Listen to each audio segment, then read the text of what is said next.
Obviously, we can't have a video with the word cookie jar in it without some cookies. Mm, some good stuff. I think we all agree that language learning is hard.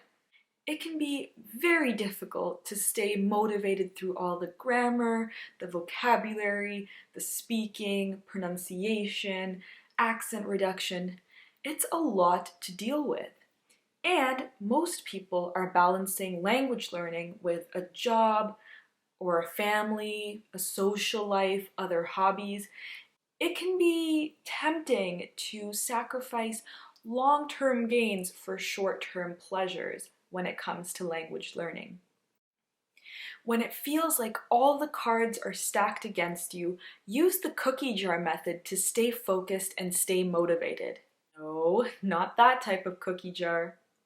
The cookie jar is a concept created by David Goggins, who is a former Navy SEAL and is considered by many people as the toughest man alive. David Goggins created the cookie jar method when he was trying to raise money for the Special Operations Warrior Foundation, which raises money to provide scholarships and grants to children whose parents have died in combat. To raise money, David had to run a 100-mile race. 100 miles is approximately 160 kilometers. Now, David was a fit guy, but he was not a runner. In fact, he had not run in 6 months, and the race was only 3 days away, so he did not have much time to prepare. On the day of the race, David Goggins started running and he felt fine for the first few miles. When he got to mile 25, he started to feel tired, but he kept running. At mile 50, he started to doubt his ability to finish this race.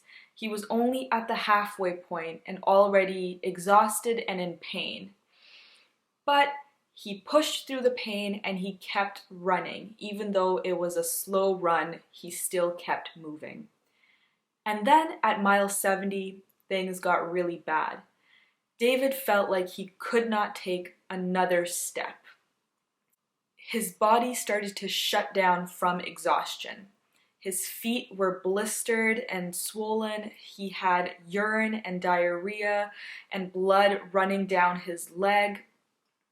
His shins and his ankles felt fractured. He was in very bad shape, and so he decided to sit down and rest because he thought he was done.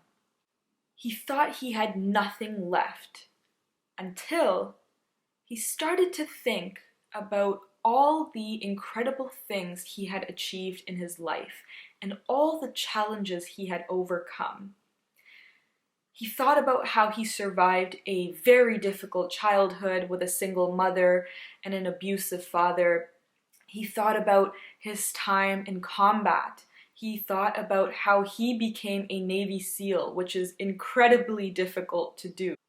When he started to think about all these things he had accomplished and all the pain and suffering that he had survived, this gave him the fuel he needed to keep going. He thought, if I could survive all these things in my life, and if I could overcome all these challenges, then I can definitely finish this race. I've been through worse than this race.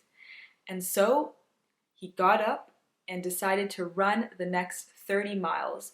And every time he felt exhausted or he felt like giving up, he would go into his brain and think about one of those challenges that he had overcome. And that would give him the energy and the motivation he needed to continue running. In the end, he successfully finished the race and he went on to complete many more ultra marathons, triathlons, and amazing physical and mental feats. So the cookie jar is basically an inventory of all the things you have achieved that have made you proud and all the obstacles you have overcome. Having a cookie jar is a great way to motivate yourself when you feel unmotivated, frustrated, or when you feel like giving up on English learning or on anything in life. To make your own cookie jar, take a piece of paper and write down a list of all the challenges you have overcome, all the struggles you have faced, and all the achievements you are proud of. Your cookie jar can be just a list on paper, or you can get a little bit creative and write each item on a piece of paper and put it in an actual jar. Every time you feel unmotivated, take a cookie out of your jar, read it, imagine yourself back in that situation and how you felt when you overcame it, and use that feeling to motivate yourself and to give you the drive necessary to keep going in your language learning journey or whatever struggle you are currently facing. Your cookie jar will show you that you are much stronger than you think, and that you have done things that are much more difficult than learning present progressive tense or pronouncing the word rhetoric or rural. If you're comfortable sharing, in the comments below, please tell us one thing that is in your cookie jar. What is one obstacle you have overcome, or one struggle you have faced, or one achievement that you are proud of that you will be putting in your cookie jar? Also, next time you're going through a difficult situation, just remember to tell yourself, this one's for the cookie jar. You're a tough cookie, and we believe in you. That's all we have for you today. Thank you for watching. Don't forget to subscribe to this channel and follow us on Instagram for lots more English content and motivational content coming to you soon.